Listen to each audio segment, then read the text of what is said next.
Good afternoon. My name is Thomas Child. I am a student at the University of Florida, majoring in psychology with research focuses in neuroscience and synthetic organic chemistry. And today, I will be discussing the next generation of psychedelic drugs. So, where are we going? We're going to talk a little bit about what makes an experience. We're going to talk about adapting to set and setting, either through different practices in different settings, the different drugs themselves. We'll be exploring the vast array of chemical space and the ways in which synthetic chemistry allows us to target different drugs which can create henceforth undiscovered psychoactive effects. We're going to be exploring those subjective effects themselves. And finally, we're going to be discussing kind of some of the pressures and demands around therapy and how we can create drugs that would best suit this environment. So, to begin, how do brains trip? Psychedelics are sensitizers. They make neurons more sensitive to other neurons, and then they cause them to grow and then reinforce those connections. You can see that on the slide here, where neurons treated with increasingly potent psychedelics have increasingly more dendrite growth to them. In terms of on a broader scale in the brain, this will cause things like synesthesia in the acute term, and maybe the synthesis of previously cognitively dissonant ideas, as can be seen in a lot of therapeutic applications of psychedelics. And so these drugs are incredibly powerful sensitizers, both to internal and external stimuli. And this is where set and setting comes in, both as a means of harm reduction, as a means of self-care, and as a means of kind of facilitating the best psychedelic experience possible so that the outcome is as good as possible. Set and setting should be intentionally and lovingly prepared. And set refers to mindset, which is your internal world and things that may be bubbling up from your own history or your own mind. Whereas setting is the external world. It's people that you're around, it's the atmosphere you're in, it's the music you're listening to. And this is key to the long-term psychological outcomes of a trip. Um, what are some different settings then that we might want to adapt to or pay attention to when we are optimizing set and setting? First, I want to talk about the recreational space. Things like music festivals can be hugely transformative events in people's lives. So it's important to recognize that these recreational spaces have powerful therapeutic potential as well as sort of fundamental aspects of recreation in society, such as communal bonding. But we also want to be aware that, well, maybe we can craft drugs that might not introduce perhaps like consent issues or drugs that are difficult to overdose on. Secondly, we have the ceremonial setting, which is truly the realm of classic psychedelics and the way that these drugs have been used throughout history and across cultures. Religious, transformative, spiritual, deep experiences in a community that you are close to is fundamentally the way humans have adapted to using psychedelics. Then we have this talk therapy model, which isn't quite the same thing. And we'll get into some of the tension that that creates later and some of the ways that we might address that with chemistry. And then finally, we have the classic form of Western psychiatric medicine, which is prescription regular use of medication. Is it possible to create a psychedelic derivative that can be taken on a daily or weekly basis with no impairment, with no addiction potential, while still having positive psychological effects? And we will be focusing on the last two because those are really the realm of drug development currently. I also want to emphasize critical period research. Um, when your neurons become plastic, when they become sensitive, that's the most obvious when you're tripping, but that plasticity and that ability to change and to integrate new information can last for weeks to months.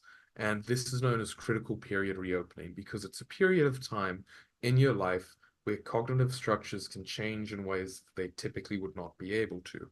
And it's specifically been linked to social reward learning. So this can be a very good thing if you have a very good social atmosphere after your trip in which to relearn, say, how to love yourself or how to be authentic in community. But it's also something that we should be really, really cautious about if you take a psychedelic drug in a therapeutic clinical setting, but the rest of your life is still in shambles, it's possible that the added sensitivity and the added ability to learn from your environment and pick up on things from it may actually cause you to integrate the trauma and end up worse off than you would have without taking a psychedelic. This is really the necessity of integration because we're still so sensitive for such a long time after a trip. Community integration spaces and spreading cultural wisdom and best practice around psychedelic integration are absolutely key. I also want to highlight ibogaine quickly. This is a classic psychedelic that's ceremonially used by the Bwiti people of West Africa. It is a 72-hour duration and an incredibly long critical period, as you can see over here. And it is fundamentally anti-addictive in a way that other psychedelics are not. Um, Reliably, incredibly reliably, taking if an opioid addict takes ibogaine, their opioid dependence is cured for 3 months with no craving and no withdrawal immediately following the trip. And it seems to have cross-efficacy in other forms of addiction too. However, it's still a really difficult drug to work with because it lasts for so damn long and it can also be cardiotoxic. So we're beginning to get into some therapeutic challenges. Broadly, what are the biggest obstacles and incompatibilities between classic psychedelic trips and Western therapy practice? First is trip duration. 8 hours is a really long time for a therapist to be attending to one client. Second, there's like this intenseness to the experience that may not be suited for a lot of talk therapists. The skill set needed for talk therapy and the skill set needed for psychedelic facilitation are similar, but they're very different in some key ways. It's not like talk therapy. Um, there's also often social support lacking after a trip. If someone's in therapy, it's typically because they're lacking support networks elsewhere in their life. And something that I've heard time and again from people who have gone through clinical trials, whether it's MDMA or psilocybin, is that they wish they'd shared that trip experience with a friend or a partner or someone in their community who wasn't paid to be there. And I think that is a fundamental thing that we need to pay more attention to in navigating. I also believe that mild psychedelics can address most of these issues while still facilitating transformative talk therapy experiences. So, to explore those mild derivatives, we need to first explore the vast expanse of chemical space. There is a near infinite variety of psychedelics, stimulants, and entactogens that can be made from very slight alterations to the following structures. We have alpha-nethylamines over here, which is a fundamental structure of dopamine, norepinephrine, those sorts of chemicals. Tryptamine is the fundamental structure of serotonin. And then we have our ergolines, which are the basis of LSD. These are really interesting chemically, but we don't have time to get into them now. And these two show a lot of promise. So, how do drugs work? Drugs work by being almost neurotransmitters. As you can see here, there's a structure of dopamine, there's a structure of MDMA. Very similar. This part and this part's different, but they're the same otherwise. Serotonin and psilocin, again, very, very similar structures. You've got some methyl groups over here. This oxygen is on this carbon instead of this carbon. But yeah, close. So we have biological machinery that is used to using these chemicals signaling systems. And when we change the signaling system, when we introduce another one artificially, we can send signals to make the biological machinery do things that it doesn't typically do. And the things that we can cause it to do are expansive, and we can access different subjective effects via different chemical structures. So over here we have the basic phenethylamine structure, which is this ring of carbons with one carbon, two carbon, and nitrogen. And then all of these R groups are a place you can put basically any other atom or set of atoms that you'd like. It's not guaranteed to be psychoactive or psychedelic, but it can be synthesized. Focusing on a few psychoactive phenethylamine derivatives. We have NVOME phenethylamine, which is pretty interesting and has been used in research recently. We have mescaline, the classic cactus psychedelic that's responsible for a lot of the early European psychedelic use.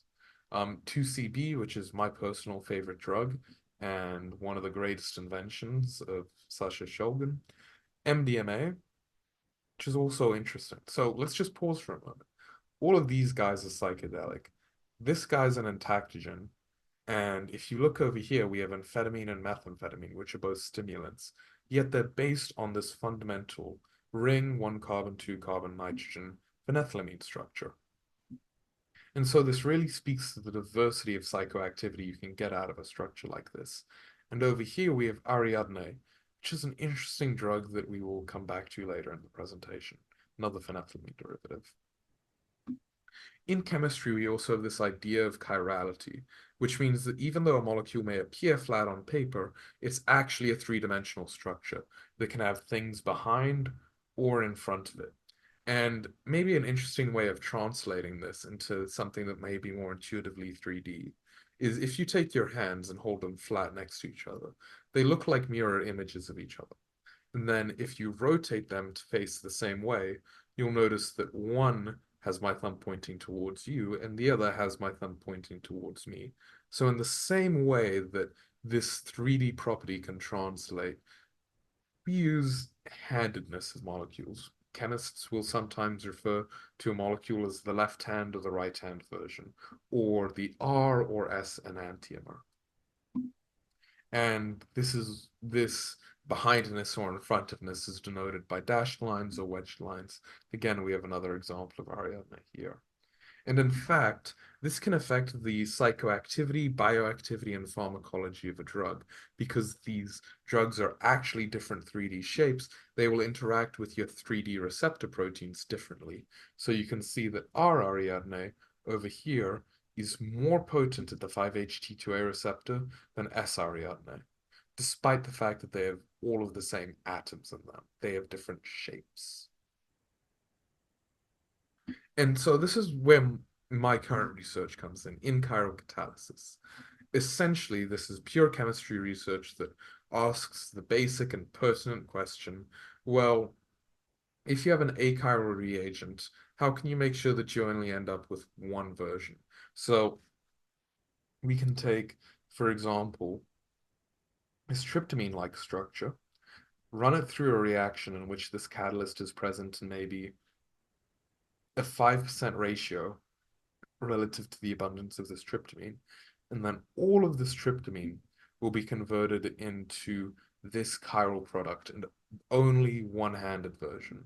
And that's done because the chiral catalyst can transfer information about its twist or its chirality or its handedness to the product. And this facilitates the reaction. The substrates in my research are also pretty interesting. I work a lot with tryptamines, I work a lot with phenethylamines, and their products are tryptylines or tetrahydroisoquinolines. And here's another interesting little psychedelic connection.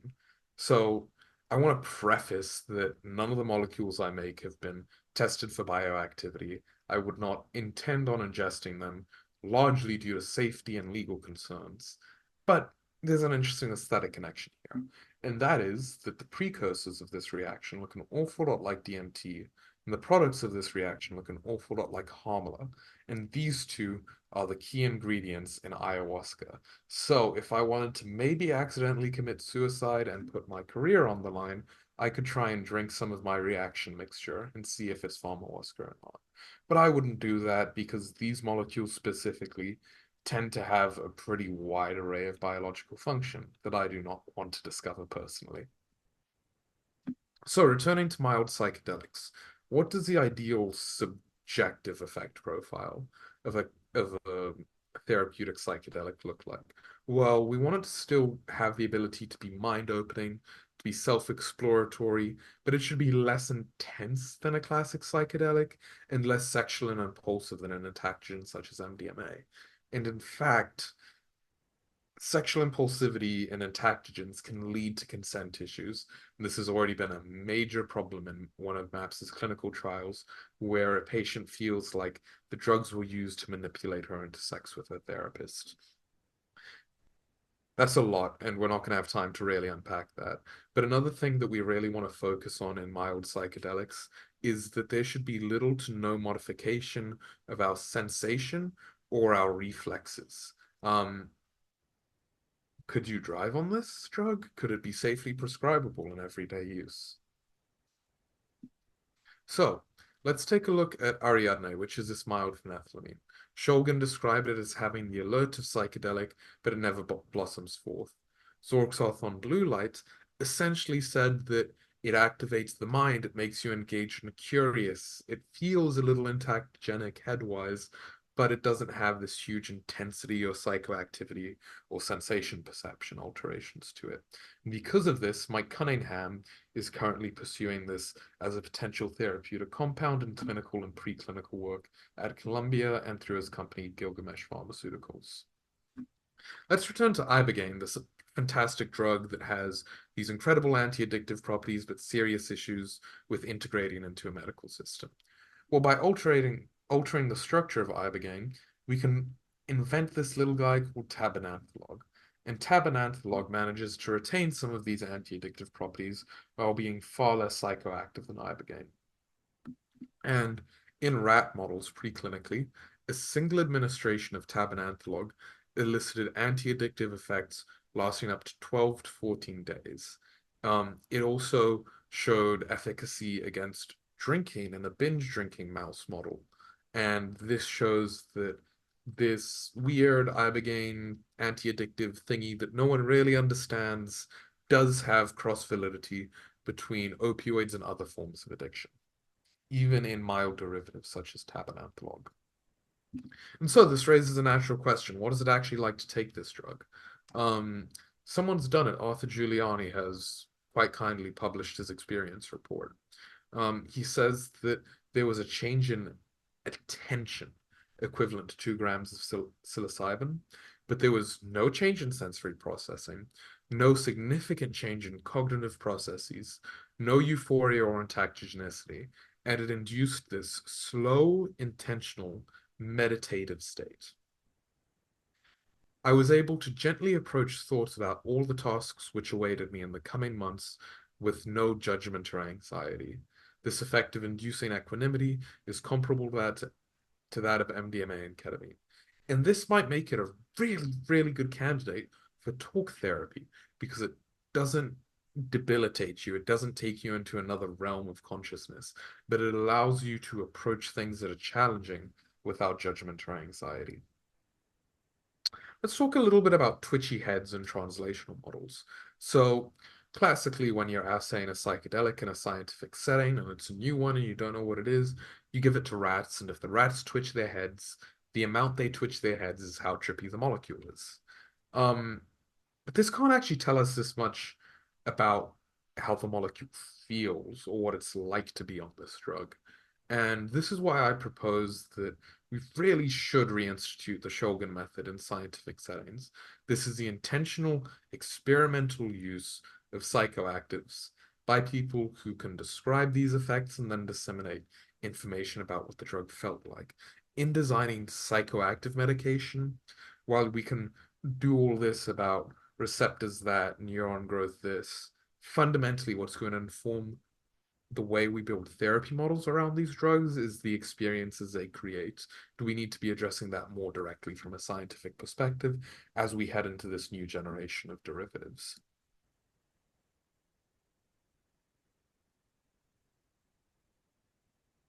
So, in conclusion, we should have different drugs that are better suited for different settings, whether it be recreational, ceremonial, talk therapy, or prescription use. We can discover drugs through chemistry. We can find realms of consciousness that have never been explored and then pick through them ourselves and find states of mind that may be best conducive to identifying therapeutic applications of these forms of consciousness. How can we do it? you make a bunch of different drugs, you see which ones are safe to take, and then you see which one is mild. And this is really the way that drug development in psychiatry is going to be going forward. Um, the next generation of psychedelics will be mild derivatives that have been used largely in this model that I've just described of human experimentation. Um, and that these drugs will allow for safer, less challenging confrontations with difficult content that aren't overwhelming for the client or the therapist. And finally, we need to not abandon the fundamental classic psychedelic experience in pursuit of these milder derivatives. I strongly believe that classic psychedelic trips still have a fundamentally positive, well, still have a positive and fundamentally important role to play in our culture. And in order to best facilitate this, we need to really take on board understanding critical period research and the necessity of integration and the necessity of community. And we need to build community centers that allow for spirituality, that allow for emotional expression, and that allow for integration of trips in a way that is peer-to-peer and community-based so that we can connect and start dealing with the isolation and depression crises that are facing modern society. But that is a talk for another day. Um, my name is Thomas Child. I study neuroscience and chemistry at the University of Florida. Um, I'm applying for grad school soon. If you'd like to give me a PhD in organic chemistry around these topics, please feel free to reach out. Thank you so much for listening to this presentation. I hope you take something interesting away from it.